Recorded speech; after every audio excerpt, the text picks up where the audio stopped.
حضور نے ارشاد فرمایا کہ انا محمد صلی اللہ علیہ وسلم، انا احمد، انا ماہی، میں محمد ہوں، میں احمد ہوں، میں ماہی ہوں۔ ماہی کا معنی فرمایا جس سے کفر مٹتا ہے۔ میں حاشر ہوں، قیامت کے دن حشر میرے قدموں پہ ہوگا۔ پھر ارشاد فرمایا انا العاقب، میں عاقب ہوں، اور پھر اس کی خود ہی تشریح فرمائی عاقب وہ ہوتا ہے جس کے بعد کوئی نبی نہیں ہوتا۔ آخر بھی وہی ہے، اول بھی وہی ہے۔ حضرت جابر رضی اللہ تعالیٰ عنہ نے حضور سے سوال کیا متی وجبت لک النبوۃ، آپ کو نبوت کب ملی؟ تو حضور نے اس کا جواب کیا دیا، کنت نبیا وآدم بین الماء والطین، میں اس وقت بھی نبی تھا جب آدم علیہ السلام کا خمیر تیار ہو رہا تھا۔ وہ مٹی اور پانی کے درمیانی مراحل میں تھے کہ میرے سر پہ نبوت کا تاج سجا ہوا تھا۔ اپنے وصف حضور نے خود بیان کیے، اور یہ حضور کا حق ہے، چونکہ حضور علیہ السلام سے پیار کرنا، حضور کی عظمتوں کو ماننا، حضور کی رفتوں کا اقرار کرنا، یہ تقاضۂ دین ہے۔ اس لیے حضور اس کو بیان کرنے پہ مامور ہیں، اس لیے بیان کرتے ہیں انا محمد، میں محمد ہوں۔ اور محمد کیا ہوتا ہے؟ یہ حمد سے ہے، حمد تعریف کو کہتے ہیں، خوبی بیان کرنے کو۔ تو محمد کا معنی ہوا الذی یحمد حمدا بعد حمد، چونکہ یہ باب تفعیل ہے۔ اور طلباء سے پوچھئے جو کم از کم خاصیت ابواب پڑھ چکے ہیں، وہ جانتے ہیں کہ تفعیل کے خواص میں سے ہے کہ وہ کثرت ماخذ چاہتا ہے، تحمید، کثرت حمد۔ صرف یصرف کا معنی پھرنا ہے، صرف یصرف تصریف کا معنی خوب پھرنا ہے۔ تو یہ تفعیل پہ جب کوئی بھی چیز لے کر آئیں گے تو اس کے معنی میں کثرت پیدا ہوتی ہے۔ تو حامدہ یحمدو کا معنی حمد کرنا ہے، اور حمدہ یحمد تحمید کا معنی خوب حمد کرنا ہے، اور اس سے محمد نکلا تو پھر اس کا معنی یہ ہوا الذی یحمد حمدا بعد حمد۔ محمد وہ ہوتا ہے جس کی بار بار تعریف کی جائے۔ قلم ٹوٹ جائیں تعریف پھر بھی ختم نہ ہو، سیاہیاں سوکھ جائیں تعریف پھر بھی ختم نہ ہو، کاغذ ختم ہو جائیں تعریف پھر بھی ختم نہ ہو، زندگیاں ختم ہو جائیں تعریف پھر بھی ختم نہ ہو، زمانے بیت جائیں، صدیاں لد جائیں تعریف پھر بھی ختم نہ ہو۔ محمد وہ ہوتا ہے تھک جائیں ہار کے ہاتھ باندھ کے کہیں لا یمکن الثناء کما کان حقہ بعد از خدا، بزرگ تو ہی ہم نے اپنے بڑوں سے سنا ہے، ایک اللہ ہی تم سے بڑا ہے۔ محمد وہ ہوتا ہے جس کی بار بار تعریف کی جائے، تعریف کی اپنی تعریف ختم ہو جائے، محمد کی تعریف ختم نہ ہو۔ الذی یحمد حمدا بعد، تو جو حضور کا نام ہی لے گا تو تعریف کرے گا، اس کا معنی یہ ہے۔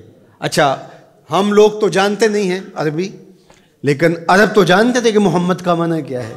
تو ایک دن انہوں نے دارالندوہ میں بیٹھ کے میٹنگ کی، صحیح بخاری میں روایت ہے، انہوں نے کہا کہ عجیب آدمی ہو تم تو اہل زبان ہو نا، اور محمد بھی کہتے ہو اور عیب بھی لگاتے ہو، یہ کیا بات ہوئی؟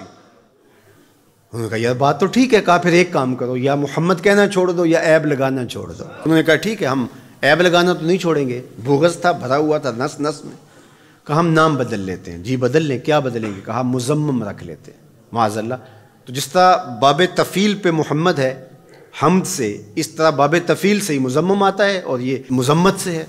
تو انہوں نے معاذ اللہ بار بار مذمت کیا گیا، اس معنی میں لفظ مزمم نام رکھ لیا۔ تو وہ اس طرح مزمم کہہ کے اپنے خبث باطن کا اظہار کرنے لگے۔ تو کسی صحابی نے سنا، دل دکھا، حضور کی خدمت میں آیا کہ حضور وہ مزمم کہہ کے گالیاں دیتے ہیں۔ تو آقا کریم نے فرمایا تم نے دیکھا نہیں ہے کہ تمہارے رب نے ان کا منہ کیسے پھیر دیا؟ یشتمون مزمما ویلعنون مزمما وانا محمد۔ وہ کسی مزمم کو گالیاں دے رہے ہیں، وہ کسی مزمم پر لعنتیں کر رہے ہیں، میرے رب نے مجھے محمد بنایا ہے۔ محمد ہوتا ہی وہ ہے جس کی بار بار تعریف کی جائے۔ ہم حضور علیہ السلام کے لیے حضور کی مدح کی کوئی مجلس نہ بھی قائم کریں، جب اللہم صلی علی محمد کہتے ہیں تو لفظ محمد ہی حضور علیہ السلام کا قصیدہ ہے، حضور کا نام ہی حضور کا قصیدہ ہے۔ اس لیے محمد محمد بولتے رہو، یہ زندگی کا وظیفہ بنا لو۔ یہ میٹھا نام ہے، یہ نام کوئی کام بگڑنے نہیں دیتا، یہ نام کوئی کام بگڑنے نہیں دیتا، بگڑے بھی بنا دیتا ہے نام محمد صلی اللہ۔ کتنا میٹھا نام ہے، کتنا دل آویز نام ہے، اللہ اکبر۔ تو جب محمد کہیں تو یہ تعریف ہوتی چلی جاتی ہے۔ تو کہا اللہ نے ان کے منہوں کو کیسے پھیر دیا، وہ کسی مذمم کو گالیاں دے رہے ہیں، میرے رب نے مجھے محمد بنایا ہے، مذمم کوئی اور ہوگا، میں تو محمد ہوں صلی اللہ۔ تو اب اس ضمن میں وہ الٹی لکیریں تراش کر کے کس کے خاکے بناتے ہیں؟ کیا وہ شکل میرے رسول سے مل سکتی ہے؟ ہو ہی نہیں سکتا، تو وہ کسی اور کے خاکے تراش رہے ہیں، میرے محبوب کا خاکہ تو تراشا ہی نہیں جا سکتا۔ خاکے کیسے تراشو گے؟ رخ مصطفیٰ ہے وہ آئینہ، کہ اب اس سا دوسرا آئینہ نہ کسی کی بزم خیال میں، نہ دکان آئینہ ساز میں۔ مثل تو تب بیان کرو گے مثال ہو تو، اس کی تو کوئی مثال ہی نہیں ہے۔ ڈھونڈو پوری کائنات، محمد کی مثال ہی نہیں ملے گی۔ رب نے تو اس پیارے کا سایہ بھی نہیں بنایا ہے، تو تم خاکے کہاں سے تراش لو گے؟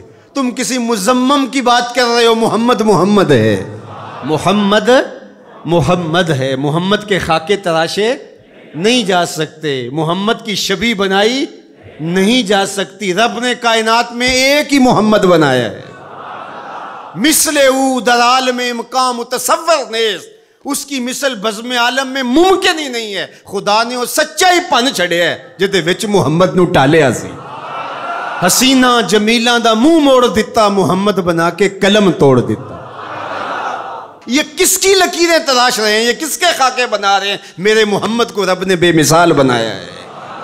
کوئی مثل نہیں ڈھولن دی، کوئی مثل نہیں ڈھولن دی، چپ کر میرے علی اتھے جا نہیں بولن دی۔ یہاں تو لفظ بھی گنگ ہو جاتے ہیں، یہاں تو لفظ بھی ساتھ چھوڑ جاتے ہیں۔ تیرے جلووں کے آگے ہمت شرح و بیاں رکھ دی، تیرے جلووں کے آگے ہمت شرح و بیاں رکھ دی، زبان بے نگاہ رکھ دی، نگاہ بے زباں رکھ دی۔ جس نے دیکھا ہے وہ بول نہیں سکتی۔ حضرت عمر بن عاص رضی اللہ تعالیٰ عنہ، صحیح بخاری اٹھائیے، ان سے تابعی جا کے پوچھتے ہیں، تو وہ رونے لگے، دیوار کی طرف رخ کر دیا اور روئے اور خوب روئے، اور پھر رخ پھیرا تو آنے والوں سے کہا کہ لو سئلت ان اصفہ ما اتقت، اگر تم مجھے یہ پوچھنے آئے ہو نا کہ حضور کیسے تھے، اللہ کی قسم میں طاقت نہیں رکھتا۔ یہ کون کہہ رہا ہے جو شام سویرے دیکھتا رہا؟ پیر وارث شاہ نے بھی قلم توڑ ہی دیا۔ جنہ ویکھیا نہیں او کرن گلاں، جنہ ویکھیا ہو تے بول دے نہیں، جنہ ویکھیا نہیں او کرن گلاں، جنہ ویکھیا ہو تے بول دے نہیں، جڑے محرم راز حقیقت دے او راز حقیقت کھول دے نہیں۔